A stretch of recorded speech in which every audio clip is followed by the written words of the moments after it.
Hello friends, good evening and welcome to the success Kendra. Friends, आप सभी का स्वागत है हमारे चैनल सक्सेस केंद्रा में। फ्रेंड्स देखिए, आज इस सेशन में हम लोग बीपीएससी ट्री 3.0 यानी कि बीपीएससी शिक्षक भर्ती, बीपीएससी टीचर वैकेंसी 3.0 जो 2024 में आई हुई है, जिसका एग्ज़ाम मार्च 2024 में लिया जाएगा। फ्रेंड्स, उसके लिए 1992 से लेकर के अब तक बीपीएससी में यानी कि 1992 से लेकर के पिछली बार जो बीपीएससी टीआरई 2.0 हुआ था 2023 में, वहाँ तक जितने भी केमिस्ट्री के साइंस वाले सेक्शन में केमिस्ट्री के प्रश्न पूछे गए हैं, उन सभी प्रश्नों को आज हम लोग एक ही सेशन में कवर कर लेंगे। देखिए फ्रेंड्स, आज इस सेशन में हम लोग बीपीएससी टीआरई 3.0 साइंस जो केमिस्ट्री है उसको हम लोग आज इस सेशन में कवर करेंगे। जितने भी प्रश्न 1992 से लेकर के 2023 तक में यानी कि पिछली बार बीपीएससी टीआरई में पूछा गया है साइंस के प्रश्न, वहाँ तक सारे प्रश्नों को हम लोग कवर करेंगे। इसी प्रकार से मैंने आपको बायोलॉजी और फिजिक्स का कवर करा दिया था। अगर आपने नहीं देखा उनको तो देखिएगा, लिंक आपको डिस्क्रिप्शन बॉक्स में मिल जाएगा। चलिए सेशन आज का स्टार्ट करते हैं। फ्रेंड्स, एक बार सभी लोग जल्दी से सेशन को लाइक कर दीजिए और इसका लिंक फटाफट किसी भी एक ग्रुप में जहाँ कहीं भी आप हैं वहाँ पर शेयर कर दीजिए। सभी लोग एक बार इसका लिंक किसी भी एक ग्रुप में शेयर कर देंगे। फ्रेंड्स, चलिए सेशन अब स्टार्ट करते हैं। तो फ्रेंड्स, जैसे मैंने आपको बताया है कि आज इस सेशन में हम लोग बीपीएससी टीआरई 3.0 यानी कि बीपीएससी टीचर वैकेंसी 3.0 जो 2024 में आई हुई है, जिसका एग्ज़ाम मार्च 2024 में लिया जाएगा। फ्रेंड्स, उसके लिए हम लोग यानी कि बीपीएससी टीआरई 3.0 के लिए साइंस वाले सेक्शन में जो हमारा केमिस्ट्री बाकी रह गया था, तो आज उसको हम लोग कवर करेंगे। और देखिए, केमिस्ट्री में यानी कि साइंस में बीपीएससी ट्री 3.0 के लिए साइंस वाले सेक्शन में केमिस्ट्री के जितने भी प्रश्न 1992 से लेकर के पिछली बार जो बीपीएससी टीआरई हुआ था 2023 में, वहाँ तक जितने भी केमिस्ट्री के प्रश्न पूछे गए हैं, उन सभी प्रश्नों को आज हम लोग एक ही सेशन में कवर कर लेंगे। आप कह सकते हैं कि बीपीएससी टीआरई 3.0 साइंस का मैराथन क्लास है हमारा। देखिए फ्रेंड्स, यहाँ पर प्रत्येक प्रश्न के नीचे आपको लिखा मिल जाएगा कि यह प्रश्न जो है किस वर्ष बीपीएससी में पूछा गया है। आप देख सकते हैं कि यह प्रश्न बीपीएससी टीआरई 2.0 2023 में प्रश्न पूछा गया है। चलिए प्रश्न पढ़ते हैं। फ्रेंड्स देखिए, प्रश्न है कि पानी में घुलने पर उसे कठोर बनाने वाला यौगिक जो है कौन सा है। अगर आप आंसर जानते हैं तो आंसर कमेंट करते चले, ठीक है ना, इससे आपका रिविजन होगा। और देखिए, जो भी मैं एक्स्ट्रा फैक्ट्स बताऊंगा, जो भी मैं एक्सप्लेनेशन दूंगा, उसको ध्यान से सुनिएगा। इससे क्या होगा कि आपके एक प्रश्न के साथ साथ 2-3 प्रश्न कवर होते चलेंगे। अब यहाँ पर सभी लोग ध्यान दीजिएगा। देखिए, पानी में घुलने पर उससे कठोर बनाने वाला यौगिक जो होता है यह कौन सा है। तो ये कैल्शियम और मैग्नीशियम के बाइकार्बोनेट होते हैं। कैल्शियम और मैग्नीशियम के बाइकार्बोनेट होते हैं। तो यहाँ पर देखिए, ये कैल्शियम का बाइकार्बोनेट दिया गया है। उसी प्रकार से अगर यहाँ पर MgHCO3 होल 2 दिया रहता तो भी ये सही होता, ठीक है ना। तो ये ध्यान रखेंगे, हो सकता है ये दोनों ऑप्शन में दे दिया जाए, तो उस तरह से एक से अधिक इसका आंसर होना चाहिए, ठीक है ना। अभी इसका आंसर ऑप्शन नंबर सी होगा, कैल्शियम का बाइकार्बोनेट। चलिए अगला प्रश्न है। और इससे पहले मैंने आपको इसी तरह से बायोलॉजी और फिजिक्स कवर कराया हुआ है। साथ ही साथ देखिए फ्रेंड्स, मॉडर्न हिस्ट्री का बीपीएससी टीआरई 3.0 मॉडर्न हिस्ट्री का मैराथन क्लास मैंने 3 घंटे का कराया हुआ है, उसको आप लोग ज़रूर देख लीजिएगा। और आज ही मैंने आपको एनसीईआरटी और एससीईआरटी, ठीक है ना, एनसीईआरटी और एससीईआरटी का हिस्ट्री 9th 10th का कवर कराया हुआ है एक ही सेशन में। लगातार वीडियोज़ आपको उपलब्ध करवाए जा रहे हैं। फ्रेंड्स, चैनल से जुड़िए, ज़्यादा से ज़्यादा हमारा सपोर्ट करिए। देखिए, विद्युत चुंबक का कोर बनाने के लिए सामान्यतः उपयोग की जाने वाली सामग्री कौन सी है। देखिए, विद्युत चुंबक का कोर बनाने के लिए सामान्यतः उपयोग की जाने वाली जो सामग्री है यह कौन सी है। सभी लोग आंसर कमेंट करिए। तो ये है आपका नरम लोहा, ऑप्शन नंबर ए बिल्कुल राइट आंसर हो जाएगा। चलिए उसके बाद देखिएगा, और करंट अफेयर्स का मैं पिछले 1 साल का मास्टर वीडियो आपको उपलब्ध करवा दूंगा 500 प्रश्न का। चलिए देखिए, अम्ल जो अम्लीय KMNO4 का रंग नष्ट कर सकता है वह कौन सा है। अम्ल जो अम्लीय KMNO4 का रंग नष्ट कर सकता है क्या है। अब देखिए, ये KMNO4 आपको याद रखना है, ये क्या है, पोटेशियम परमैंगनेट है। क्या है फ्रेंड्स, यह पोटेशियम परमैंगनेट है, ठीक है ना, ध्यान रखिएगा। और देखिए, रंग नष्ट कर सकता है इसका, तो फ्रेंड्स यह आपका सिट्रिक एसिड है। कौन सा है? तो यह आपका सिट्रिक एसिड है, सिट्रिक एसिड है। अब देखिए सिट्रिक एसिड ऑप्शन नंबर यहाँ पर बी में आपको दिख रहा है। चलिए फ्रेंड्स, आगे बढ़ने से पहले मैं आपको बीपीएससी ट्री 3.0 एग्जाम 2024 की बेस्ट बुक के बारे में बता दूं, जो कि चक्षु पब्लिकेशन का है।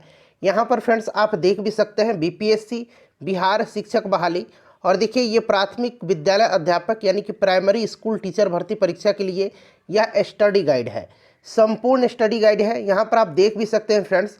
मैं आपको बता दूं, देखिए विषय सूची जो है, जैसे आप जानते हैं कि जो प्राइमरी टीचर में है 1 से 5 तक में आपका लैंग्वेज का पेपर होता है पेपर 1 में। और देखिए लैंग्वेज में यहाँ पर आप देख सकते हैं इंग्लिश पूरा सिलेबस के साथ दिया गया है और हिंदी पूरा सिलेबस के साथ दिया गया है। साथ ही साथ यहाँ पर देखिए पेपर 2 जो सामान्य अध्ययन का होता है, उसमें आपका मेंटल एबिलिटी टेस्ट यानी कि रीजनिंग पूरा यहाँ पर विस्तार से दिया गया है। उसी प्रकार से यहाँ पर देखिए इंडियन हिस्ट्री दिया गया है। इंडियन हिस्ट्री में आपका एंशिएंट और मेडाइवल दोनों दिया गया है।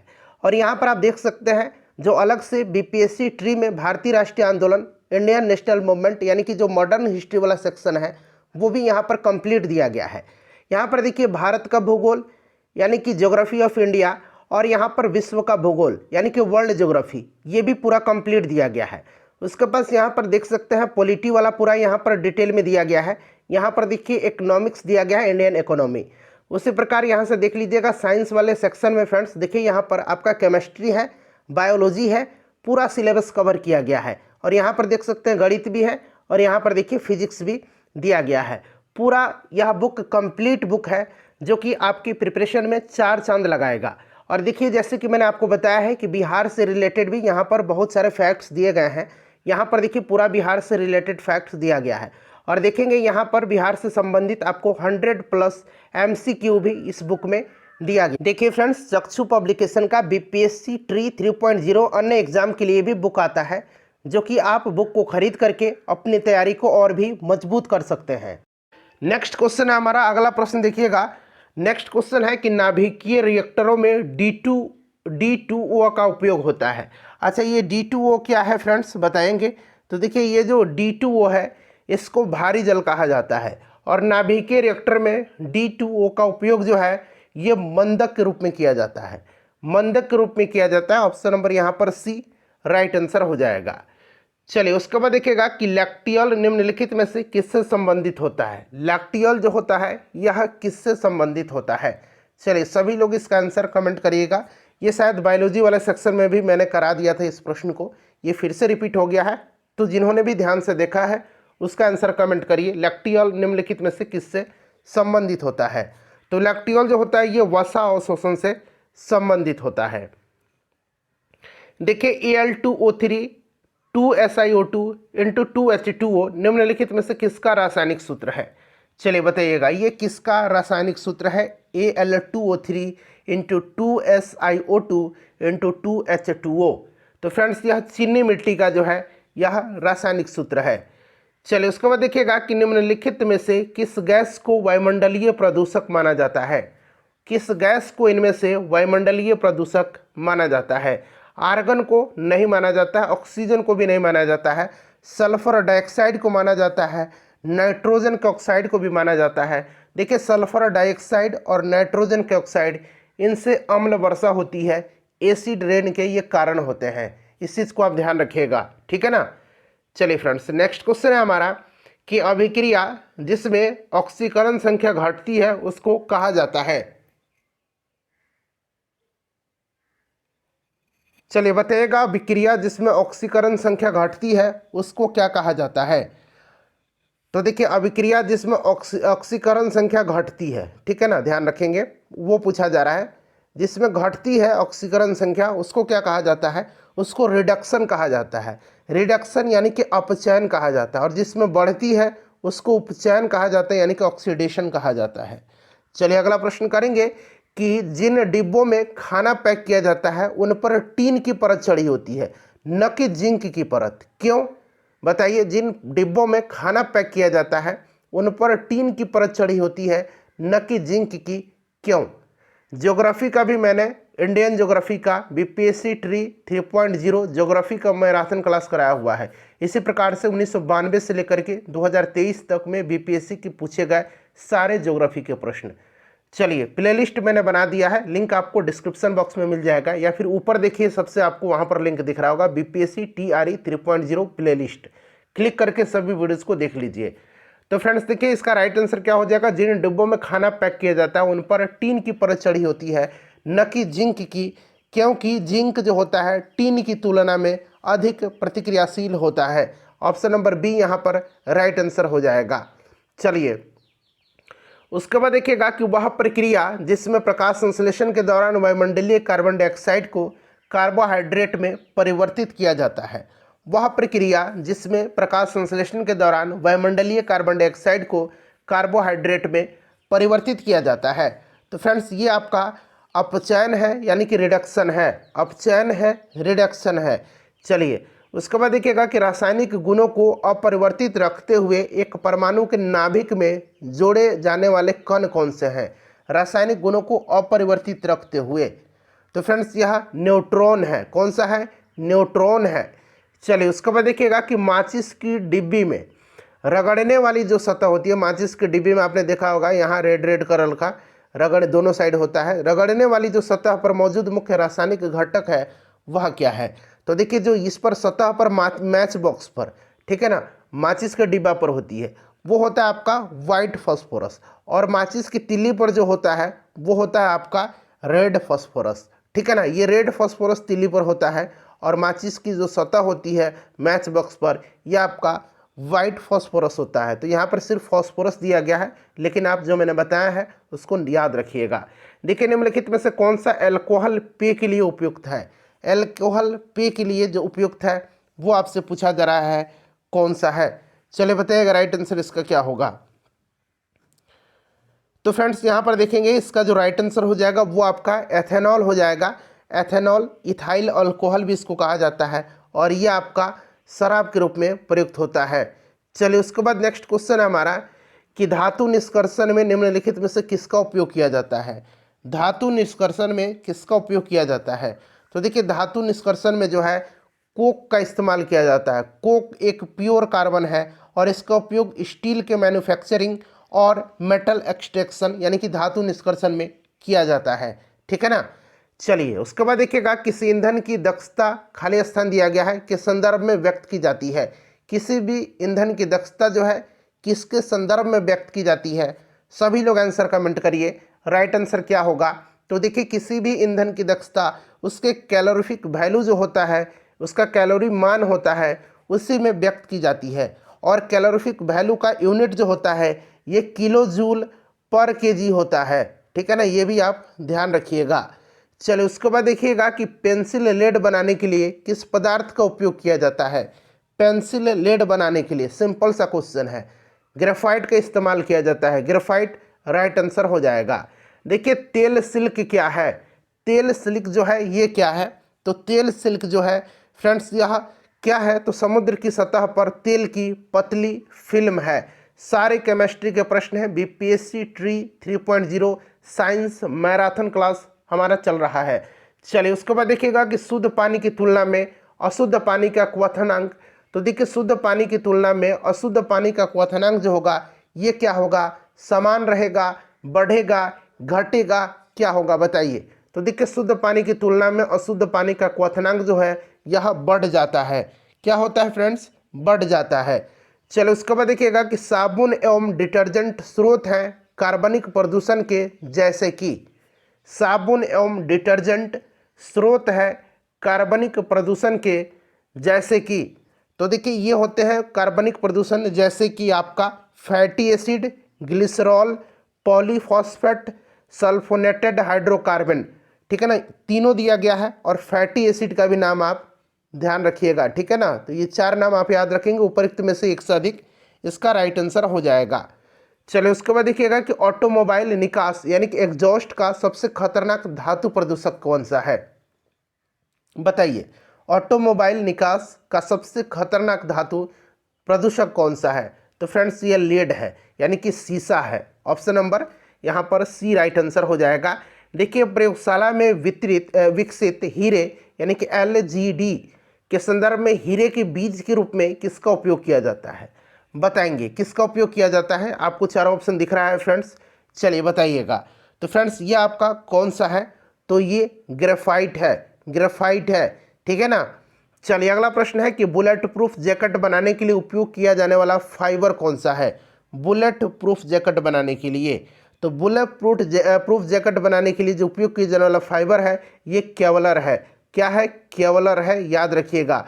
केवलर यह स्टील से जो है, स्टील से 10 गुना यानी कि 10 टाइम्स, यह स्टील से 10 times greater tensile strength produce करता है। इस चीज़ को भी आप ध्यान रखिएगा। चलिए उसके बाद देखिएगा कि फोटो इलेक्ट्रिक सेल एक ऐसा उपकरण है जो कि फोटो इलेक्ट्रिक सेल एक ऐसा उपकरण है जो क्या करता है? बताइए, जो क्या करता है? तो यह प्रकाश ऊर्जा को विद्युत ऊर्जा में कन्वर्ट करता है। ऑप्शन ए राइट आंसर हो जाएगा। चलिए फ्रेंड्स उसके बाद देखिएगा कि विलयन विलायक के प्रति इकाई आयतन या प्रति इकाई द्रव्यमान में उपस्थित विलय की मात्रा को रसायन में किस रूप से जाना जाता है? विलयन या विलायक के प्रति इकाई आयतन या प्रति इकाई द्रव्यमान में उपस्थित विलय की मात्रा को रसायन विज्ञान में किस रूप से जाना जाता है? चलिए सभी ऑप्शन को देख लीजिएगा फिर बताइएगा। चारों ऑप्शन आपको दिख रहा है फ्रेंड्स, इसको जाना जाता है विलयन की सांद्रता के नाम से, विलयन की सांद्रता। चलिए उसके बाद देखिएगा कि मेडिकल केमिस्ट्री में दवाओं का वर्गीकरण किस आधार पर सबसे अधिक उपयोगी है? मेडिकल केमिस्ट्री में दवाओं का वर्गीकरण जो है यह किस आधार पर सबसे अधिक उपयोगी है? तो फ्रेंड्स यह जो है मेडिकल केमिस्ट्री में दवाओं का वर्गीकरण यह आणविक लक्ष्य के आधार पर सबसे ज़्यादा जो है उपयोगी है, ठीक है ना। चलिए उसके बाद देखिएगा कि निम्नलिखित में से कौन सा प्रतिक्रिया की दर को धीमा करता है? सभी ऑप्शन देख लीजिए, ऑप्शन डी उपरोक्त में से कोई नहीं है, ठीक है ना। देखिए बताइए कौन सा प्रतिक्रिया की दर को धीमा करता है? 3 ऑप्शन आपको दिख ही रहा है, चौथा आपको पता ही है, उपरोक्त में से कोई नहीं है, बताइए। तो फ्रेंड्स ये जो अवरोधक होता है, अवरोधक, यह प्रतिक्रिया की दर को धीमा करता है, रासायनिक प्रतिक्रिया की दर को। तो देखिए ऑप्शन में नहीं दिया गया है, तो इनमें से कोई नहीं राइट आंसर हो जाएगा, ठीक है ना। चलिए अगला प्रश्न करेंगे, लोहे का विशुद्धतम रूप कौन सा है? इसमें से लोहे का शुद्धतम रूप कौन सा? इसमें से जो राइट आंसर हो जाएगा वो आपका पिटवा लोहा हो जाएगा। Option number D right answer हो जाएगा। लोहे का ये सबसे शुद्धतम रूप है पिटवा लोहा। नेक्स्ट क्वेश्चन है कि निम्नलिखित में से कौन सा एक तत्व नहीं है?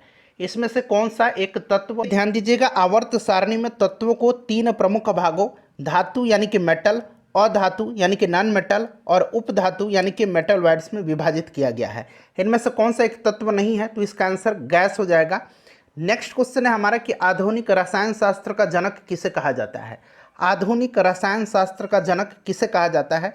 तो ये कहा जाता है एंटोनी लेवोजियर को, एंटोनी लेवोजियर, यानी कि option number C right answer हो। चलिए अगला प्रश्न है कि परमाणु के नाभिक में, यहाँ नाभिक बना लीजिएगा, परमाणु के नाभिक में कौन से मूल कण होते हैं? तो देखिए परमाणु के नाभिक में जो है, आपको पता है फ्रेंड्स, परमाणु के नाभिक में जो है ये प्रोटॉन और न्यूट्रॉन होते हैं। क्या होता है? प्रोटॉन और न्यूट्रॉन नाभिक में होता है, और इलेक्ट्रॉन जो है ये कक्षा में, सेल में बाहर घूमते रहता है। तो प्रोटॉन और न्यूट्रॉन इसका राइट आंसर हो जाएगा। क्लियर। चलिए नेक्स्ट क्वेश्चन कर लेंगे, अगला प्रश्न है, और आप ये देख सकते हैं प्रश्न जो है 67th बीपीएससी प्री का जो एग्जाम हुआ था उसमें पूछा गया है पिछले साल। किस नियम के अनुसार समान ताप और दाब पर सभी गैसों के निश्चित आयतन में अणुओं की संख्या समान होती है? किस नियम के अनुसार समान ताप और समान दाब पर सभी गैसों के निश्चित आयतन में अणुओं की संख्या समान होती है? तो फ्रेंड्स यह जो है यह अवगाद्रो का नियम है, अवगाद्रो का नियम है। अच्छा ध्यान देंगे, 1 मोल पदार्थ में अणुओं या परमाणुओं की कुल संख्या को अवगाद्रो नियतांक कहा जाता है। 1 मोल पदार्थ में अणुओं या परमाणुओं की कुल संख्या को अवगाद्रो नियतांक कहा जाता है, और इसका जो वैल्यू होता है, इसका मान जो होता है ये कितना होता है? तो 6.022 इंटू 10⁻22 मोल इनवर्स होता है। ठीक है, इसे भी आप जरूर ध्यान रखेंगे। चलिए नेक्स्ट क्वेश्चन कर लेंगे कि एक तत्व में इलेक्ट्रॉनों और न्यूट्रॉनों की संख्या क्रमशः 18 और 20 है। इस तत्व की द्रव्यमान संख्या आपसे पूछा जा रहा है। अच्छा फ्रेंड्स, आपको द्रव्यमान संख्या का फॉर्मूला पता होगा, मास नंबर जिसको बोला जाता है। द्रव्यमान संख्या बराबर क्या होता है? तो ये होता है प्रोटॉन की संख्या प्लस न्यूट्रॉन की संख्या। तो यहाँ पर देखिएगा इलेक्ट्रॉन की संख्या 18 दिया है, तो जितना इलेक्ट्रॉन होता है उतना ही अमूमन प्रोटॉन भी होता है, यानी कि प्रोटॉन 18 हो जाएगा। और यहाँ पर 20 देखिए 20 न्यूट्रॉन दिया गया है, तो यहाँ पर 20 न्यूट्रॉन हो जाएगा, यानी कि टोटल 38 इसका क्या हो जाएगा, द्रव्यमान संख्या हो जाएगा। ऑप्शन नंबर इसका सी राइट आंसर हो जाएगा। ठीक है, चलिए नेक्स्ट क्वेश्चन कर लेंगे। अगला प्रश्न कि एक नाभिक की द्रव्यमान संख्या, तो अभी मैंने फॉर्मूला आपको बताया था कि द्रव्यमान संख्या बराबर क्या होता है, तो द्रव्यमान संख्या बराबर होता है प्रोटॉन की संख्या प्लस न्यूट्रॉन की संख्या, प्रोटॉन की संख्या प्लस न्यूट्रॉन की संख्या। तो राइट आंसर इसका क्या हो जाएगा, प्रोटॉन की संख्या प्लस न्यूट्रॉन की संख्या। तो यहाँ पर देखिए न्यूट्रॉनों और प्रोटॉनों की संख्या का योग होती है। Option number A right answer हो जाएगा। 67th बीपीएससी में यह प्रश्न पूछा गया है। नेक्स्ट क्वेश्चन है कि प्लूटोनियम न्यूक्लियाइड, देखिए प्लूटोनियम न्यूक्लियाइड में पूछा गया है कि न्यूट्रॉनों की संख्या होती है। प्लूटोनियम न्यूक्लियाइड में इसके नाभिक में न्यूट्रॉनों की संख्या, तो न्यूट्रॉनों की संख्या कैसे निकालेंगे, अभी मैंने आपको बताया था कि एटॉमिक मास, ठीक है, यानी कि मास नंबर द्रव्यमान संख्या बराबर क्या होता है, प्रोटॉन की संख्या प्लस न्यूट्रॉन की संख्या, ये मास नंबर है, मैंने इस तरह से m लिख दिया। अब ये देखिए ये 242 दिया गया है, 242, प्रोटॉन की संख्या इसमें 94 है, आपसे न्यूट्रॉन निकालने के लिए पूछा गया, तो न्यूट्रॉन इक्वल टू कितना हो जाएगा, 242 माइनस 94 हो जाएगा, तो घटा देंगे तो ये कितना हो जाएगा, 8 आ जाएगा। यहाँ पर इधर 3 बच गया, तो ये 13 में से 9 जाएगा, तो ये 4 हो जाएगा और 2 से 1 हो जाएगा, यानी कि 148 इसका करेक्ट आंसर हो जाएगा। चलो उसके बाद देखिए निम्नलिखित में से कौन सा कण आवेश रहित है, जिसपे कि चार्ज नहीं है, चार्जलेस है, आवेश रहित है। चलिए तो आवेश रहित इसमें से न्यूट्रॉन हो जाएगा। न्यूट्रॉन एक चार्जलेस पार्टिकल है, आपको भी याद है। अच्छा न्यूट्रॉन की खोज किसने किया था, न्यूट्रॉन की खोज किसने किया था बताएंगे, जेम्स चैडविक ने किया था। ठीक है, चलिए नेक्स्ट क्वेश्चन है कि निम्नलिखित में से कौन सा एक रेडियोधर्मी तत्व द्वारा उत्सर्जित धनात्मक रूप से आवेशित कण है। चलिए बताइए इसका राइट आंसर क्या हो जाएगा।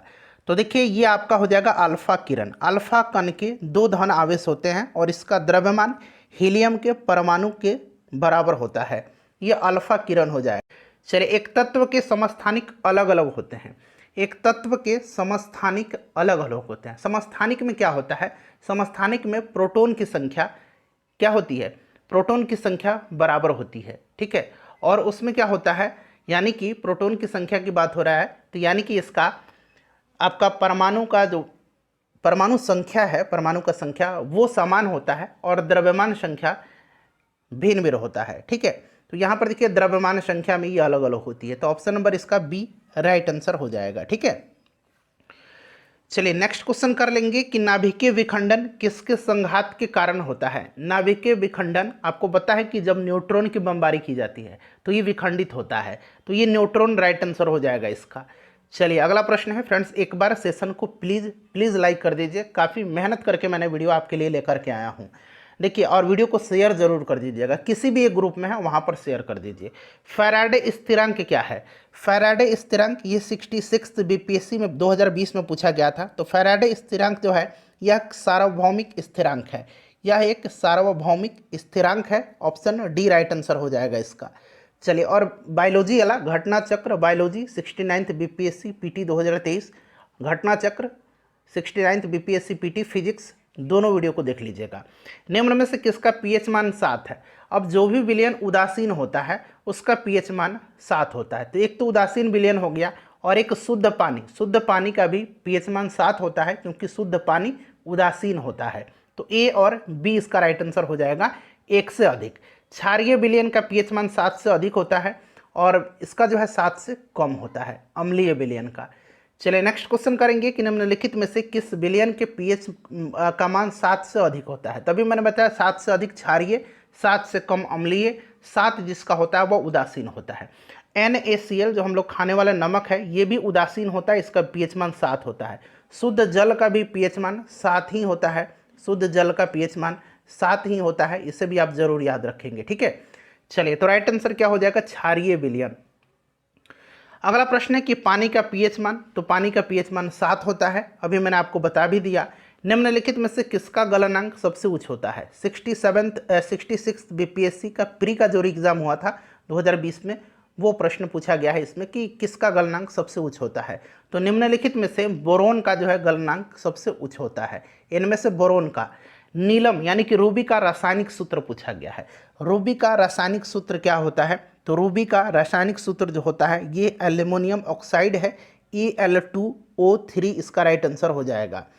अगला प्रश्न है कि एक घोल का pH 3 से 6 बदलता है, H+ आयन की सांद्रता इसकी क्या होगी? ठीक है, अब यहाँ पर देखिएगा, आपको पता है ना कि pH जो होता है इसका क्या होता है फॉर्मूला, तो इसका होता है -log of H+ ion, clear, H+ ion. अब यहाँ पर दिया गया है कि जब pH 3 है तो H+ आयन कितना है? 10⁻³ और जब 6 हो जाएगा तब कितना हो जाएगा? तो 10⁻⁻6 हो जाएगा।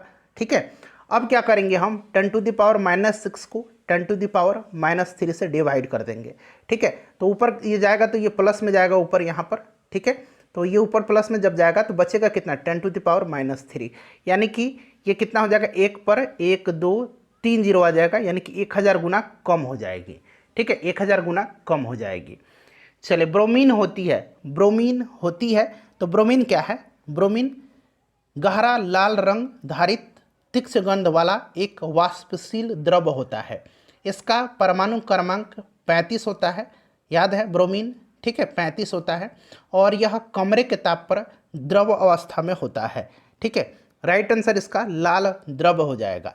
चलिए, नेक्स्ट क्वेश्चन है कि निम्नलिखित में से कौन सा रेडियोधर्मी तत्व नहीं है? रेडियोधर्मी तत्व इसमें से कौन सा नहीं है? तो देखिए, इसमें से थोरियम, यूरेनियम, रेडियम है, कैडमियम नहीं है इसमें से रेडियोधर्मी तत्व। नेक्स्ट क्वेश्चन है हमारा कि संघनन क्या है? संघनन क्या है बताएंगे? संघनन क्या है? संघनन क्या है? राइट आंसर इसका क्या हो जाएगा? वाष्प का द्रव में परिवर्तन। वाष्प का द्रव में परिवर्तन ये संघनन कहलाता है। चलिए, वेल्डिंग में प्रयोग होने वाली गैस कौन सी है? वेल्डिंग में प्रयोग होने वाली गैस सबसे ज़्यादा वेटेज बायोलॉजी का ही होता है। बायोलॉजी को ध्यानपूर्वक आप लोग पढ़िएगा। ठीक है, चलिए, वेल्डिंग में प्रयुक्त होता है, तो वेल्डिंग जो है, गैस वेल्डिंग एक प्रक्रिया होती है जिसमें एसिटिलीन और ऑक्सीजन अभिक्रिया द्वारा ताप के माध्यम से धातुओं को पिघला करके जोड़ने का काम किया जाता है। ठीक है, ऑक्सी एसिटिलीन वेल्डिंग सबसे अधिक प्रचलित विधि है, तो राइट आंसर इसका हो जाएगा ऑक्सीजन और एसिटिलीन। ठीक है, ऑक्सी एसिटिलीन वेल्डिंग सबसे अधिक प्रचलित विधि है। नेक्स्ट क्वेश्चन है कि गैल्वेनाइज्ड लोहे की पाइप पर परत होती है, तो इस पर जो है लोहे एवं इस्पात को जंग से बचाने के लिए उस पर जिंक की पतली परत चढ़ाई जाती है, और ये पतली परत जिंक की चढ़ाने की जो विधि होती है इसको गैल्वेनाइजेशन, और हिंदी में इसको यशद लेपन कहते हैं। इसको यशद लेपन कहा जाता है। ठीक है, इसे भी ध्यान रखेंगे। राइट आंसर इसका क्या हो जाएगा? ऑप्शन नंबर ई हो जाएगा, जस्तेकी। अगला प्रश्न है कि कपड़े साफ करने में प्रयोग होने वाले डिटर्जेंट क्या हैं? कपड़े साफ करने में प्रयोग होने वाले डिटर्जेंट जो है यह सल्फोनेट है। क्या है ये डिटर्जेंट? सल्फोनेट है। डिटर्जेंट कठोर जल में भी घुलनशील होते हैं, इसको भी ध्यान रखिएगा। ठीक है, नेक्स्ट क्वेश्चन है हमारा कि वह तत्व जो मानव पसीने के माध्यम से उत्सर्जित होता है, कौन सा ये तत्व है? अब देखिए, पसीना जो होता है हमारा उसमें मुख्य रूप से पानी ज़्यादा होता है, परंतु इसमें खनिज अम्ल और यूरिया भी मौजूद होता है। पसीना में मुख्य रूप से सोडियम होता है, पोटेशियम होता है, कैल्शियम, मैग्नीशियम, जिंक, आयरन, ये सब तत्व पाए जाते हैं, इसीलिए इसका राइट आंसर 1 से अधिक हो जाएगा। ठीक है, चलिए, नेक्स्ट क्वेश्चन है हमारा कि नीला थोथा रासायनिक रूप से है। नीला थोथा यानी कि ब्लू विट्रियोल जिसको कहा जाता है, रासायनिक नाम इसका कॉपर सल्फेट होता है। कॉपर सल्फेट होता है, इसका फॉर्मूला होता है CuSO4 × 5H2O। ठीक है, तो इसे भी आप ध्यान रखेंगे। चलिए, अगला प्रश्न कर लेंगे फ्रेंड्स कि रसायन विज्ञान के अनुसार निम्न में से कौन सा भौतिक परिवर्तन का एक उदाहरण है? भौतिक परिवर्तन का, ठीक है, लोहे में जंग लगना ये रासायनिक है, पानी का उबलना यही जो है भौतिक परिवर्तन है। ठीक है, भौतिक परिवर्तन का उदाहरण ऑप्शन नंबर बी हो जाएगा, बाकी सभी इसमें से रासायनिक परिवर्तन के उदाहरण हैं। चलिए, उसके बाद नेक्स्ट क्वेश्चन है कि निम्न में से कौन सा एक अलौह धात्विक, तो देखिए इसमें से कौन सा अलौह धात्विक खनिज है? तो निकेल, टीन और कोबाल्ट जो है ये अलौह धात्विक खनिज है, तो 1 से अधिक इसका राइट आंसर हो जाएगा। चलिए, उसके बाद देखिएगा कि ट्यूब लाइटों तथा प्रखनलियों में प्रयोग किया जाने वाला ग्लास किससे बनता है? यह ग्लास जो है यह किससे बनता है बताइए राइट आंसर इसका क्या हो जाएगा। तो फ्रेंड्स यह बनता है सिलिका से। किससे? सिलिका से बनता है। अगला प्रश्न है हमारा कि निम्न में से किस धातु की विद्युत चालकता सबसे अधिक है। विद्युत चालकता सबसे अधिक जो है ये सिल्वर की है। यहाँ पर देखिए रजत दिया गया है, रजत इसका राइट आंसर हो जाएगा। नेक्स्ट हमारा कि पृथ्वी के वातावरण में सबसे प्रचुर मात्रा में पाई जाने वाली गैस कौन सी है। पृथ्वी के वातावरण में सबसे प्रचुर मात्रा में पाई जाने वाली गैस, तो सबसे प्रचुर मात्रा में जो है ये क्या पाया जाता है, आपको पता है कि सबसे प्रचुर मात्रा में नाइट्रोजन पाया जाता है। नाइट्रोजन होता है लगभग 78%। कितना होता है नाइट्रोजन? लगभग 78% पाया जाता है। ऑक्सीजन कितना पाया जाता है? तो ऑक्सीजन लगभग 21% पाया जाता है।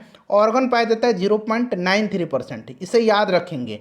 और कार्बन डाइऑक्साइड पाया जाता है 0.03%। चलिए, तो राइट आंसर इसका नाइट्रोजन हो जाएगा।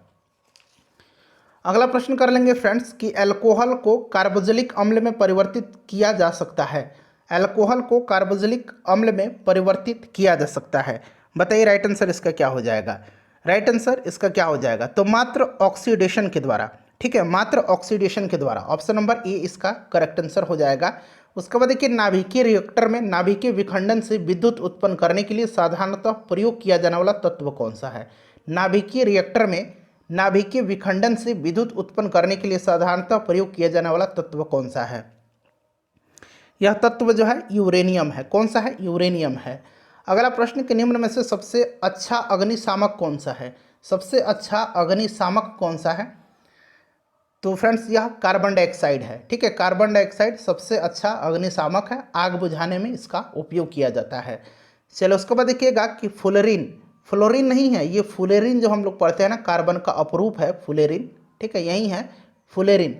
ठीक है, या फ्लोरीन कहिए, अथवा बकीबॉल, खाली स्थान दिया गया, कार्बन परमाणु का बना होता है। देखिए फ्लोरीन जो होता है इसका प्रत्येक अणु 60 कार्बन परमाणुओं का गोलाकार समूह होता है। 60 कार्बन परमाणुओं का, तो 60 इसका राइट आंसर हो जाएगा।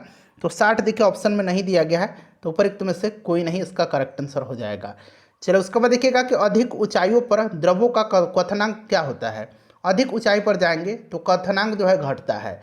क्वथनांक घटता है, इसीलिए अधिक ऊंचाई पर पहाड़ों पर खाना बनाने में कठिनाई होती है। चलिए अगला प्रश्न है हमारा कि निम्न में से सबसे भारी धातु कौन सी है। इसमें से सबसे भारी धातु जो है निम्न में से वो आपका कौन सा है? तो प्लैटिनम है। प्लैटिनम सबसे भारी धातु है। वैसे ओस्मियम सबसे भारी होता है, लेकिन निम्नलिखित में से प्लैटिनम हो जाएगा। उस वैज्ञानिक का नाम बताए जिसने कहा था कि पदार्थ को ऊर्जा में बदला जा सकता है। पदार्थ को ऊर्जा में बदला जा सकता है, तो ये आइंस्टीन ने कहा था। किसने कहा था? आइंस्टीन ने कहा था। आइंस्टीन का आपको ये याद है ना इक्वेशन, E=mc²। ठीक है, तो आइंस्टीन राइट आंसर हो जाएगा। नेक्स्ट हमारे कि वह उपकरण, देखिए वह उपकरण जो ईंधन की रासायनिक ऊर्जा को सीधे विद्युत ऊर्जा में बदलता है। ईंधन की रासायनिक ऊर्जा को सीधे विद्युत ऊर्जा में बदलता है, वह क्या होता है? तो फ्रेंड्स यह होता है क्या? तो ईंधन सेल होता है। ठीक है, ईंधन सेल हो जाएगा इसका राइट आंसर, ईंधन सेल हो जाएगा। चलो उसके बाद देखिएगा कि टूटी हुई हड्डियों की रक्षा के लिए प्लास्टर ऑफ पेरिस का प्रयोग होता है, यह है। तो प्लास्टर ऑफ पेरिस क्या है? प्लास्टर ऑफ पेरिस एक जिप्सम है। देखिए जिप्सम, इसका रासायनिक सूत्र क्या होता है? तो CaSO4 × 2H2O जिप्सम का फॉर्मूला होता है। जिप्सम को जब 373 केल्विन पर गर्म किया जाता है तो यह जल अणुओं को त्याग करके कैल्शियम सल्फेट हेमीहाइड्रेट, यानी कि यह प्लास्टर ऑफ पेरिस बनता है।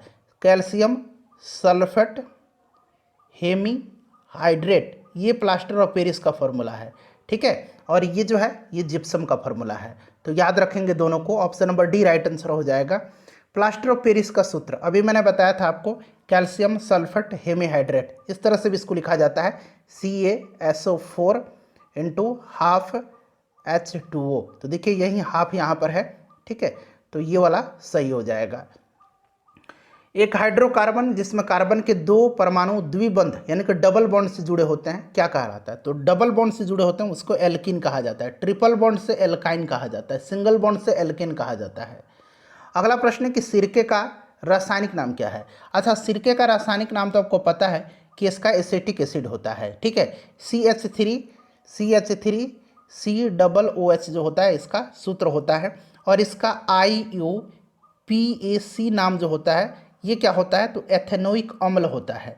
ठीक है, चलिए नेक्स्ट क्वेश्चन है हमारा कि निम्नलिखित में से कौन सा अम्ल सिरके में उपस्थित होता है, तो ये एसेटिक एसिड होता है।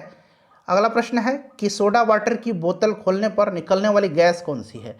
सोडा वाटर की बोतल खोलने पर निकलने वाली गैस जो है ये CO2 है, कार्बन डाइऑक्साइड गैस है। अगला प्रश्न कर लेंगे कि खनिज क्या है यानी कि मिनरल क्या है। तो मिनरल जो होते हैं ये प्राकृतिक रूप से पाया जाने वाला एक अकार्बनिक ठोस होता है, यह एक अकार्बनिक ठोस होता है। ठीक है, चलिए नेक्स्ट क्वेश्चन है हमारा कि वर्ष 1945 में नागासाकी में गिराए गए बमों में से कौन सा विस्फोट प्रयुक्त किया गया था। तो देखिए नागासाकी पर जो बम गिराया गया था, नागासाकी पर, ठीक है, ये गिराया गया था जब तो उस पर जो है प्लूटोनियम का प्रयोग किया गया था, और जब हिरोशिमा पर गिराया गया था तो उसमें यूरेनियम का प्रयोग किया गया था, तो ये प्लूटोनियम हो जाएगा। ठीक है, और हिरोशिमा पूछेगा तो हिरोशिमा पर यूरेनियम हो जाएगा।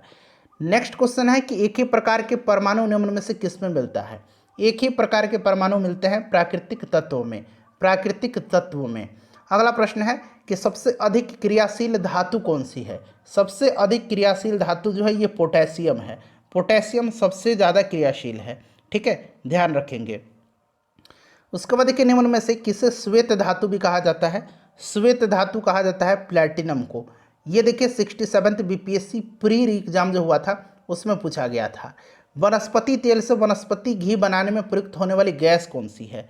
तो फ्रेंड्स यह गैस जो है यह गैस हाइड्रोजन है, हाइड्रोजन है। आपको याद होगा कि निकेल उत्प्रेरक की उपस्थिति में वनस्पति तेलों के साथ हाइड्रोजन वसा बनाती है और यह क्रिया तेलों का हाइड्रोजनीकरण कहलाती है। ठीक है, तो ये आपका हाइड्रोजन राइट आंसर हो जाएगा। उसके बाद देखिए उत्कृष्ट धातु के संबंध में निम्नलिखित वाक्यों पर विचार करिए और बताना है कौन सा सही है। उत्कृष्ट धातु प्रकृति में शुद्ध रूप से प्राप्त होती है, बिल्कुल सही है। यूरेनियम सीसा उत्कृष्ट धातु के उदाहरण है। यूरेनियम तो है बट सीसा उत्कृष्ट धातु नहीं है, इसीलिए केवल कथन एक सही है, केवल कथन एक हो जाएगा। नेक्स्ट क्वेश्चन है कि आयोडीकृत लवण में रहता है। आयोडीकृत लवण में क्या रहता है बताइए। तो आयोडीकृत लवण में जो होता है इसमें पोटेशियम आयोडाइड होता है। ठीक है, पोटेशियम आयोडाइड होता है। चलिए नेक्स्ट क्वेश्चन कर लेंगे, पोटेशियम आयोडाइड हो जाएगा। खाने का नमक किससे बना होता है। तो खाने वाला नमक जो होता है अभी मैंने बताया इसका pH मान 7 होता है। ठीक है, और यह एक मजबूत अम्ल यानी कि प्रबल अम्ल और मजबूत क्षार यानी कि प्रबल क्षार से बना होता है। तो मजबूत अम्ल और मजबूत क्षार। ठीक है, चलिए नेक्स्ट क्वेश्चन है कि सभी जैव यौगिकों का अनिवार्य मूल तत्व क्या है। तो ये कार्बन है, कार्बन राइट आंसर हो जाएगा। नेक्स्ट क्वेश्चन हमारा कि ऑक्सीजन अनुपस्थित होती है। ऑक्सीजन अनुपस्थित किस में होगा इसमें से, तो ये केरोसिन में होता है। ठीक है, चलिए देखिए सिगरेट लाइटर में निम्नलिखित में से कौन सी गैस प्रयुक्त होती है। सिगरेट लाइटर में कौन सी गैस प्रयुक्त होती है। तो देखिए फ्रेंड्स इसमें जो होता है ब्यूटेन होता है। ठीक है, ब्यूटेन का इस्तेमाल किया जाता है। C6H4 इसका फॉर्मूला होता है ब्यूटेन का। ठीक है, तो ब्यूटेन राइट आंसर हो जाएगा। उसके बाद देखिए निम्नलिखित में से कौन सा तरलीकृत पेट्रोलियम गैस का प्रमुख घटक है। तो तरलीकृत पेट्रोलियम गैस का जो प्रमुख घटक है ये कौन सा है बताएंगे। तो राइट आंसर इसका क्या हो जाएगा। तो देखिए इसमें जो होता है ब्यूटेन और प्रोपेन होता है, थोड़ी मात्रा में इसमें इथेन भी पाया जाता है, तो इसीलिए 1 से अधिक इसका राइट आंसर हो जाएगा। ठीक है, ब्यूटेन प्रोपेन इथेन भी दिया गया है। नेक्स्ट क्वेश्चन है कि प्राकृतिक रबर किसका बहुलक है। प्राकृतिक रबर जो है यह आइसोप्रेन का बहुलक है, आइसोप्रेन का। अगला है कि टेफ्लॉन निम्नलिखित में से किस एकलक का बहुलक है। देखिए पॉलीटेट्राफ्लोरोएथिलीन, पॉलीटेट्राफ्लोरोएथिलीन इसको आमतौर पर टेफ्लॉन के नाम से जाना जाता है। पॉलीटेट्राफ्लोरोएथिलीन एक ठोस फ्लोरोकार्बन है। यह विशेषतः बर्तनों पर न चिपकने वाली यानी कि नॉन स्टिकी सतह के रूप में प्रयुक्त होता है। तो अभी मैंने आपको बताया कि पॉलीटेट्राफ्लोरोएथिलीन, तो tetrafluoroethylene option number A right answer हो जाएगा। बेकेलाइट निम्न के संघनन से बनता है। बेकेलाइट की खोज जो है ये किसने किया था। तो बेल्जियम के रसायन शास्त्री लियो बेकेलैंड ने किया था। यहाँ मैं लिख देता हूँ लियो बेकेलैंड ने किया था। ठीक है, याद रखेंगे। यह जो है यह फिनॉल और फॉर्मल्डिहाइड के संघनन से बनता है, फिनॉल और फॉर्मल्डिहाइड। नेक्स्ट क्वेश्चन है कि ट्राइग्लिसराइड क्या है। ट्राइग्लिसराइड क्या है। ट्राइग्लिसराइड जो है एक वसा है। ट्राइग्लिसराइड जो है एक वसा है, ध्यान रखेंगे। ठीक है, चलिए वसा हो जाएगा। उसके बाद देखिए ग्रेफाइट और हीरे के बारे में निम्नलिखित में से कौन सा कथन सत्य है। ग्रेफाइट और हीरा जो है ये कार्बन के अपरूप होते हैं, ठीक है, याद रखेंगे। तो इसमें से सही जो होगा वे एक समान रासायनिक प्रतिक्रिया से गुजर सकते हैं, वे एक समान रासायनिक प्रतिक्रिया से गुजर सकते हैं। ऑप्शन डी इसका राइट आंसर हो जाएगा। देखिए, पुलिस द्वारा नशे में गाड़ी चलाने वाले की सांस की जांच के लिए फिल्टर पेपर पर क्या होता है? तो पुलिस के द्वारा जो लोग नशा में गाड़ी चलाते हैं उनकी सांस की जांच के लिए फिल्टर पेपर पर पोटेशियम डाइक्रोमेट सल्फ्यूरिक एसिड होता है। Potassium dichromate sulphuric acid, sulphuric अम्ल। Option number A right answer हो जाएगा। अगला प्रश्न है कि घरेलू ईंधन के रूप में प्रयुक्त एलपीजी में मुख्यतः होती है। एलपीजी में क्या होती है? तो एलपीजी में फ्रेंड्स होता है मुख्यतः प्रोपेन और मुख्यतः ब्यूटेन होता है, ठीक है, प्रोपेन और ब्यूटेन। तो प्रोपेन और ब्यूटेन एक से अधिक इसका राइट आंसर हो जाएगा। और देखिए, एलपीजी के रिसाव की पहचान के लिए उसमें कुछ गंधयुक्त पदार्थ जैसे कि मरकैप्टन मिलाया जाता है, उसमें मरकैप्टन मिलाया जाता है। चलिए अगला प्रश्न कर लेंगे कि ग्रीन हाउस गैसों का मुख्य घटक होता है। ग्रीन हाउस गैस के जो प्रमुख संगठक हैं ये कार्बन डाइऑक्साइड है, जलवाष्प है, नाइट्रस ऑक्साइड है, मीथेन है, ओजोन है। तो इसमें से एक से अधिक राइट आंसर हो जाएगा, ठीक है। सारे के सारे इसमें से मुख्यतः जो है इसके घटक होते हैं। सेम क्वेश्चन है, रिपीट हुआ है दोबारा से। ये 2018 में था और ये 2019 में पूछा गया है, ठीक है। ग्रीन हाउस गैसों के मुख्य घटक तो मैंने बताया आपको, कार्बन डाइऑक्साइड, जलवाष्प, नाइट्रस ऑक्साइड, मीथेन और ओजोन। एक से अधिक हो जाएगा। अगला प्रश्न कि पेट्रोल तथा डीजल के अधूरे जलने से उत्पन्न होता है। तो अपूर्ण दहन से इनके कार्बन मोनोऑक्साइड उत्पन्न होता है, कार्बन मोनोऑक्साइड उत्पन्न होता है, ठीक है, कार्बन मोनोऑक्साइड। उसके बाद देखिए, साबुन ग्रीस को हटाता है। साबुन ग्रीस को हटाता है किसके द्वारा? साबुन ग्रीस को जो है यह हटाता है पाइसीकरण के द्वारा। किसके द्वारा? पाइसीकरण के द्वारा। नेक्स्ट है मिलान करना है। देखिए यहाँ पर एस्पार्टम क्या है? एस्पार्टम जो है फ्रेंड्स यह आपका क्या है? तो यह कृत्रिम मधुरक है। उसके बाद देखिए फ्रेयॉन क्या है? फ्रेयॉन जो है एक प्रशीतक है। नियोप्रीन क्या है? नियोप्रीन एक संश्लेषित रबड़ है। और बेनाड्रिल जो है, बेनाड्रिल क्या है? तो ये एक प्रतिहिस्टामिन है। तो राइट आंसर इसका 3, 4, 1 और 2 हो जाएगा, ठीक है। तो ऑप्शन नंबर सी 3, 4, 1, 2 इसका करेक्ट आंसर हो जाएगा। अगला प्रश्न कि निम्नलिखित में से किसकी मात्रा अम्ल वर्षा में सबसे अधिक होती है? सबसे अधिक किसकी होती है? तो सबसे अधिक जो पूछा गया है इसमें सल्फ्यूरिक अम्ल का होता है, H2SO4 का होता है। देखिए फ्रेंड्स, अगर हम बात करें तो सल्फ्यूरिक अम्ल तथा नाइट्रिक अम्ल जो है यही अम्ल वर्षा होती है, ठीक है। अम्ल वर्षा, एसिड रेन इसको कहा जाता है। नेक्स्ट क्वेश्चन कर लेंगे। अम्ल वर्षा होती है तो मैंने बताया था अभी आपको कि अम्ल वर्षा जो है इसका मुख्य कारण सल्फर डाइऑक्साइड और नाइट्रोजन के ऑक्साइड के उत्सर्जन से होने वाली वर्षा है। और इन प्रदूषकों का उत्सर्जन जो होता है ये कारखानों से होता है, पेट्रोल से होता है, कोयला से होता है, लकड़ी से होता है। एक से अधिक इसका राइट आंसर होगा, एक से अधिक इसका राइट आंसर होगा, ठीक है। चलिए अगला प्रश्न हमारा है कि शुष्क बर्फ क्या है? तो यह एक ठोस कार्बन डाइऑक्साइड है। चलिए ये भी देखिएगा, फिर से पूछा गया कि शुष्क बर्फ कहा जाता है तो ठोस कार्बन डाइऑक्साइड को, ठोस CO2 याद रखेंगे, ठीक है। शुष्क बर्फ क्या है? देखिए कितना बार यह प्रश्न रिपीट हुआ है, ठोस कार्बन डाइऑक्साइड को। किसे अनबुझा चूना कहा जाता है? अनबुझा चूना कहा जाता है किसको? तो देखिए अनबुझा चूना जो है ये कहा जाता है कैल्शियम ऑक्साइड को, कैल्शियम ऑक्साइड को, ठीक है। कैल्शियम ऑक्साइड को अनबुझा चूना कहा जाता है। चलिए कैल्शियम ऑक्साइड को। नेक्स्ट क्वेश्चन है कि चूने का पानी किसके द्वारा दूधिया हो जाता है? चूने का पानी दूधिया किसके द्वारा हो जाता है? तो कार्बन डाइऑक्साइड, कार्बन डाइऑक्साइड जब प्रवाहित होता है चूने के पानी से तो यह दूधिया हो जाता है। निम्नलिखित में से कौन सा सीमेंट का मुख्य घटक है? तो इसमें से देखिएगा चूना पत्थर, सिलिका मिट्टी, जिप्सम, ये सारे सीमेंट के मुख्य घटक है। सीमेंट का खोज किसने किया था? तो जोसेफ एस्पीडन ने किया था। ये भी आप ध्यान रखिएगा, ठीक है। चलिए अगला प्रश्न है कि एक कार बैटरी में प्रयुक्त विद्युत अपघट्य होता है तो ये सल्फ्यूरिक एसिड होता है, H2SO4 होता है। कार बैटरी में प्रयोग होने वाला अम्ल, देखिए दोबारा से ये प्रश्न रिपीट हुआ है कार बैटरी में, तो राइट आंसर इसका क्या हो जाएगा? सल्फ्यूरिक अम्ल हो जाएगा। अगला प्रश्न कि निम्नलिखित में से किसमें कार्बन नहीं है? तो कार्बन इसमें से देखिए सब में है, हीरा में भी है, ग्रेफाइट में भी है और कोयला में भी है, सारे कार्बन हैं। तो एक से अधिक इसका देखिए उपरोक्त में से कोई नहीं, कार्बन नहीं है तो सारे कार्बन है चूंकि, इसीलिए कोई नहीं इसका राइट आंसर होगा। सबसे सख्त कौन सा है? सबसे हार्ड निम्न में से कौन सा है? तो इसमें से सबसे हार्ड हीरा है। हीरा सबसे कठोर प्राकृतिक पदार्थ है। ठीक है, चलिए अगला प्रश्न है हमारा कि निम्न पदार्थों में से कौन सा पदार्थ खाने की वस्तुओं के परिरक्षण हेतु प्रयोग होता है। खाने के पदार्थ जो हैं उनके परिरक्षण में प्रयोग किया जाता है। तो फ्रेंड्स ये होता है सोडियम बेंजोएट का प्रयोग। ठीक है, सोडियम बेंजोएट का। पारद धातु मिश्रण है। पारद धातु जो है यह मिश्रण किसका है, तो पारद युक्त मिश्र धातु का। पारद युक्त मिश्र धातु होती है ये। खाना बनाने में प्रयोग की जाने वाली गैस मुख्यतः है, तो खाना बनाने में जो गैस प्रयोग की जाती है वो मुख्यतः मीथेन है।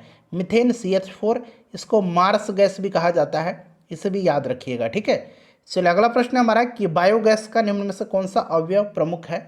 बायोगैस का तो ये मीथेन प्रमुख अवयव है बायोगैस का। निम्न धातुओं में से कौन सा सामान्य ताप पर द्रव है, धातु है। धातु जो द्रव है, तो फ्रेंड्स यह धातु जो है कौन सा है, तो यह धातु पारा है। Hg इसका सिंबल होता है। ठीक है, चलिए नेक्स्ट क्वेश्चन है कि ठोस कपूर से कपूर वाष्प बनने की प्रक्रिया को क्या कहते हैं। सब्लिमेशन कहा जाता है, ऊर्ध्वपातन कहा जाता है।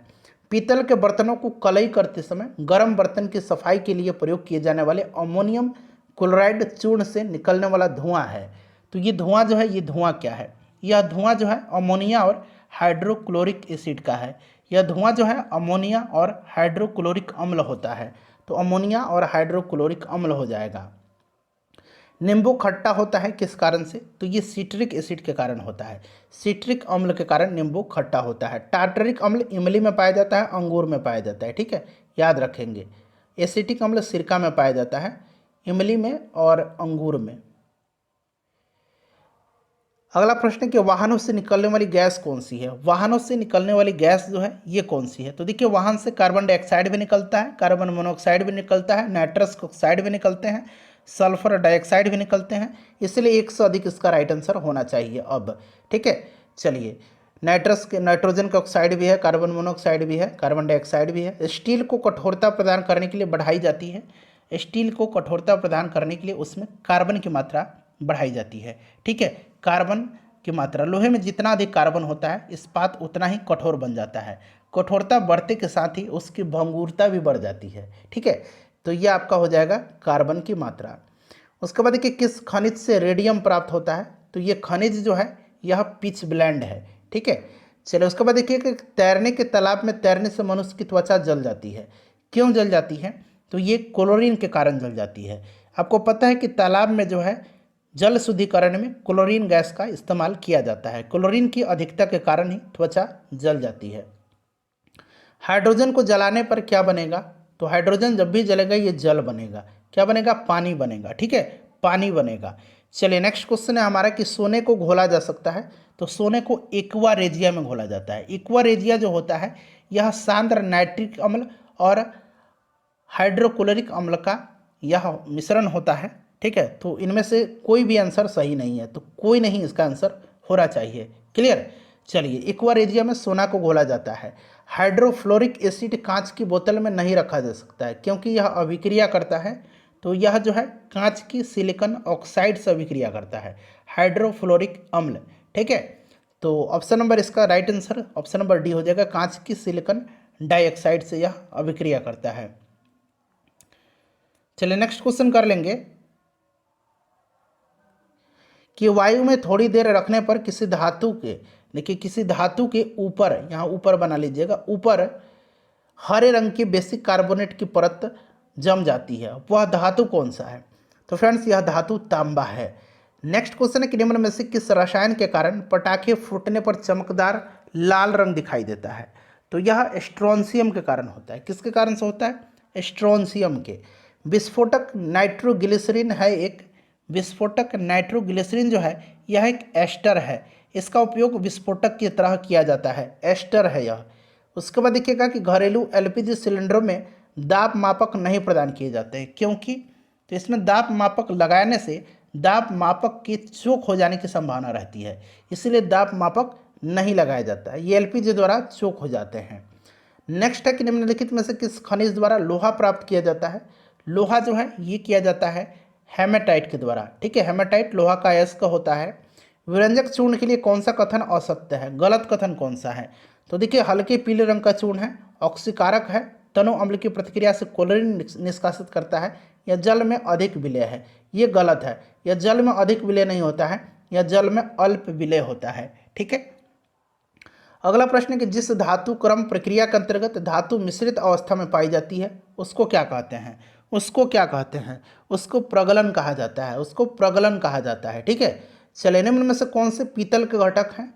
पीतल के घटक इसमें से कौन सा है? तो तांबा और जस्ता है, तांबा और जस्ता है। ठीक है। चलिए, अगला प्रश्न है हमारा कि जस्ते से एक बर्तन पर विद्युत लेपन की विधि में, तो विद्युत लेपन की विधि में जो है इसमें बर्तन को ऋण ध्रुव और शुद्ध जस्ते को धन ध्रुव बनाया जाता है। बर्तन को ऋण ध्रुव और शुद्ध जस्ते को धन ध्रुव बनाया जाता है। नेक्स्ट है कि जंग लगे लोहे के वजन में निम्नलिखित में से कौन सा परिवर्तन होता है? बताएंगे। इसका राइट आंसर क्या हो जाएगा? कौन सा परिवर्तन होता है? तो ये बढ़ता है लंबे समय तक। नेक्स्ट क्वेश्चन हमारा कि स्टेनलेस स्टील मिश्र धातु है। स्टेनलेस स्टील जो है इसमें iron, chromium, manganese, carbon in सब का होता है। लोहा निकेल, लोहा क्रोमियम, लोहा तांबा क्रोमियम, इसमें से एक से अधिक हो जाएगा। मैंने बताया ना कि आपका क्रोमियम होता है, निकेल भी होता है, ठीक है, और इसमें मैग्नीज भी होता है। तो एक से अधिक इसका राइट आंसर हो जाएगा। क्लियर? चलिए, सिलिकॉन इसमें नहीं मिलाया जाता है। नेक्स्ट क्वेश्चन है कि निम्नलिखित में से किसमें ऋणात्मक आवेश होता है? ऋणात्मक आवेश इसमें से किस में होगा? यानी कि ऋण आवेश इसमें से किस पर होगा? बताइए, राइट आंसर क्या हो जाएगा? ऋण आवेश जो होगा वो किस पर होगा? करेक्ट आंसर इसका क्या हो जाएगा? ऋण आवेश जो होगा ये आपका बीटा किरण पर होगा। किस पर होगा फ्रेंड्स? यह आपका बीटा किरण पर होगा। बीटा किरण राइट आंसर हो जाएगा। बीटा पर ऋण आवेश होता है। चलिए, अगला प्रश्न कर लेंगे। नेक्स्ट क्वेश्चन है कि निम्नलिखित में से कौन सा इलेक्ट्रॉनिक समरूपण धातु तत्व के लिए होता है? धातु तत्व के लिए। तो ये देखिए, आपका धातु नहीं होगा, ये तो स्टेबल है यानी कि अक्रिय गैस है, ये भी अक्रिय है, ये है आपका हैलोजन। ठीक है, 7 है, तो ये वाला जो है धातु के लिए होगा। देखिए 2, 8, 10, 8, 18, 2, 20 किसका है? कैल्शियम का है। कैल्शियम क्या है? तो कैल्शियम एक धातु है। ठीक है। चलिए, नेक्स्ट क्वेश्चन है हमारा कि CO समूह का आबंध क्रम क्या है? CO समूह का आबंध क्रम जो है ये 3 होता है। क्या होता है? 3 होता है। ठीक है, 3 इसका राइट आंसर हो जाएगा। अगला प्रश्न है कि जिस तत्व के परमाणु में 2 प्रोटॉन और 2 न्यूट्रॉन और 2 इलेक्ट्रॉन हो उस तत्व की द्रव्यमान संख्या कितनी होगी? द्रव्यमान संख्या का फॉर्मूला बताया था, क्या होता है? Proton plus neutron. तो प्रोटॉन 2 है, देखिए 2 प्रोटॉन है यहाँ पर, 2 न्यूट्रॉन है, तो 2 न्यूट्रॉन हो जाएगा, यानी कि 4 इसका द्रव्यमान संख्या हो जाएगा। 4 इसका राइट आंसर हो जाएगा। क्लियर? चलिए, नेक्स्ट क्वेश्चन हमारा कि एक तत्व X की बाह्यतम कक्षा में 4 इलेक्ट्रॉन है। ठीक है, हाइड्रोजन के साथ इसकी यौगिक का कौन सा सूत्र होगा? तो देखिए, इसके किस पर? X की बाह्यतम में 4 है, तो ये हाइड्रोजन पर चला जाएगा 4, ये 4 चला जाएगा हाइड्रोजन पर। ठीक है, इस तरह से इसका राइट आंसर हो जाएगा। तो ऑप्शन नंबर डी इसका करेक्ट आंसर हो जाएगा। नेक्स्ट क्वेश्चन है कि बेंजीन में सिग्मा और पाई बॉन्ड होता है। तो देखिए, बेंजीन का ये स्ट्रक्चर होता है। ठीक है, ये बेंजीन का स्ट्रक्चर हो गया। अब यहाँ पर क्या है? यहाँ पर सिंगल बॉन्ड है और यहाँ पर हाइड्रोजन है, यहाँ पर एक छोड़ के फिर डबल बॉन्ड होता है। तो जितना सिंगल बॉन्ड है ना, वहाँ पर एक जो है, जितना सिंगल बॉन्ड है वहाँ पर एक जो है सिग्मा बॉन्ड है। तो काउंट कर लीजिए, एक सिंगल बॉन्ड यहाँ, एक यहाँ पर, 2, 3, 4, 5, 6, और जहाँ जहाँ डबल बॉन्ड है वहाँ पर भी एक है, 7, एक यहाँ पर 8, एक यहाँ पर 9, एक यहाँ पर 10, एक यहाँ पर 11 और एक यहाँ पर 12, यानी कि 12 इसमें से क्या है? सिग्मा बॉन्ड है। और जहाँ जहाँ डबल बॉन्ड है वहाँ पर एक सिग्मा है और एक पाई है। तो पाई देखिए कहाँ पर है? एक यहाँ पर पाई है, एक यहाँ पर पाई है और एक यहाँ पर पाई है, तो 3 पाई है। बेंजीन का फॉर्मूला होता है C6H6 होता है। ठीक है, इससे भी ध्यान रखिएगा आप। 12 और 3 इसका राइट आंसर हो जाएगा। चलिए, भारी पानी वह पानी होता है, भारी पानी वह पानी होता है जिसमें हाइड्रोजन का स्थान आइसोटोप ले लेता है, जिसमें हाइड्रोजन का स्थान आइसोटोप ले लेता है। देखिए, किसी परमाणु नाभिक का आइसोटोप वह नाभिक है जिसमें आइसोटोप कहा गया है। तो ये परमाणु जो द्रव्यमान संख्या में असमान होते हैं, द्रव्यमान संख्या उनकी अलग अलग होती है, परंतु उनकी परमाणु पर समान वैद्युत आवेश यानी कि प्रोटॉनों की संख्या समान होती है, वो आइसोटोप यानी कि समस्थानिक कहलाते हैं, वे समस्थानिक हैं। ठीक है, चलो उसके बाद देखिएगा कि दूध उदाहरण है। दूध किसका उदाहरण है? एक तो दूध एक इमल्सन का उदाहरण है। दूध एक इमल्सन एक कोलाइड होता है, ठीक है। चलिए, तो ये आपका हो जाएगा इमल्सन का।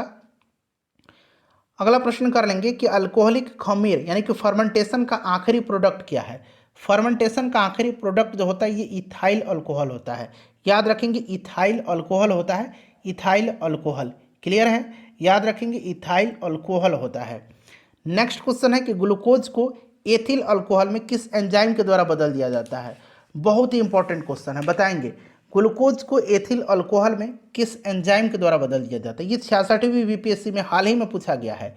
तो फ्रेंड्स ये जाइमेज है, जाइमेज इसका राइट आंसर हो जाएगा, ठीक है। जाइमेज में इथाइल अल्कोहल में बदल दिया जाता है, ठीक है। चलिए, उसके बाद देखिए शक्कर की किण्वन से क्या बनता है। शक्कर के किण्वन से क्या बनेगा, तो यही इथाइल अल्कोहल ही बनेगा। देखिए एक ही प्रश्न को 3 तरीके से पूछा गया है। ग्लूकोज का फॉर्मूला पूछा गया है तो C6H12O6 होता है, ऑप्शन सी राइट आंसर हो जाएगा। उसके बाद देखिए यूरिया में उपस्थित होता है। अच्छा, यूरिया में जो होता है कार्बन भी होता है, ठीक है। यूरिया का फॉर्मूला क्या होता है CO, उसके बाद NH2 इधर भी लिख दीजिए और NH2 इधर भी लिख सकते हैं आप चाहे तो, ठीक है। तो इसमें देखिए नाइट्रोजन है, हाइड्रोजन है, कार्बन है, ऑक्सीजन है, ठीक है। Nitrogen, hydrogen, carbon, oxygen, option D इसका राइट आंसर हो जाएगा। चलिए, अगला प्रश्न है हमारा कि अपमार्जक क्या है, डिटर्जेंट क्या है। तो डिटर्जेंट इनमें से क्या है, तो शोधन अभिकर्ता है, शोधन अभिकर्ता है, ठीक है। चलिए, अगला प्रश्न कि निम्नलिखित में से कौन सा पदार्थ साबुन बनाने में प्रयुक्त होता है। तो साबुन बनाने में वनस्पति तेल का इस्तेमाल किया जाता है, वनस्पति तेल का इस्तेमाल किया जाता है, ठीक है। चलिए, वनस्पति तेल हो जाएगा। ये मैंने किरोसिन तेल पर लगा दिया, वनस्पति तेल। उसके बाद देखिए पीतल में कौन सी धातु है। तो पीतल में जो है तांबा और जस्ता होता है। अभी हम लोगों ने बनाया भी इस प्रश्न को, ये पूछा गया अभी 2005 में, ठीक है, फिर से पूछा गया था। तीसरे और चौथे समूह के ऑक्साइड का सामान्य गुणधर्म क्या है। तीसरे और चौथे समूह के ऑक्साइड का सामान्य गुणधर्म जो होता है ये बेसिक भी है और एसिडिक भी है। तो बेसिक और एसिडिक राइट आंसर इसका हो जाएगा। रेडियोधर्मी पदार्थ उत्सर्जित करते हैं तो अल्फा, बीटा, गामा, उपरोक्त सभी इसका राइट आंसर हो जाएगा। हवा में जिस गैस की मात्रा सबसे अधिक है, देखिए फिर से प्रश्न पूछा गया है, ये आपका नाइट्रोजन है लगभग 78%, ठीक है। उसके बाद ऑक्सीजन लगभग 21%, उसके बाद ऑर्गन 0.93%, उसके बाद कार्बन डाइऑक्साइड 0.03%। चलिए, वायु क्या है एक, तो वायु जो है फ्रेंड्स एक मिश्रण है। क्या है, मिश्रण है, याद रखेंगे।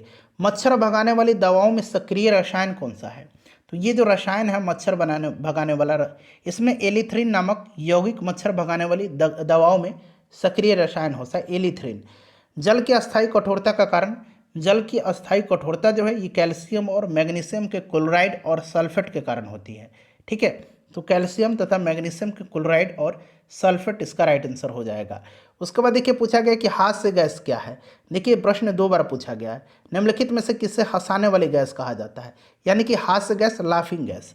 इसका आंसर आप कमेंट करके बता दीजिएगा, ठीक है। दोनों एक ही प्रश्न है, लेकिन 2019 में पूछा गया, 1995 में पूछा गया है। चलो, उसके बाद ये मिलान करने वाला है, मिलान करेंगे फ्रेंड्स। इसमें से देखेंगे त्वचा कैंसर, तो त्वचा कैंसर जो है ये परावैंगनी जो हो जाएगा, परावैंगनी प्रकाश, ठीक है। उसके बाद हो जाएगा ध्वनि प्रदूषण, डेसिबल। वैश्विक तापन जो होगा, वैश्विक तापन ये आपका हो जाएगा कार्बन डाइऑक्साइड के कारण। ओजोन छिद्र जो है ये आपका हो जाएगा क्लोरोफ्लोरोकार्बन CFC। तो इसका आंसर जो हो जाएगा फ्रेंड्स वो आपका कौन सा हो जाएगा, 2, 3, 4, 1। तो फ्रेंड्स जितने भी प्रश्न बीपीएससी में केमिस्ट्री के पूछे गए उनको मैंने कवर करा दिया। वीडियो को प्लीज़ लाइक कर दीजिएगा फ्रेंड्स और इसको एक बार शेयर कर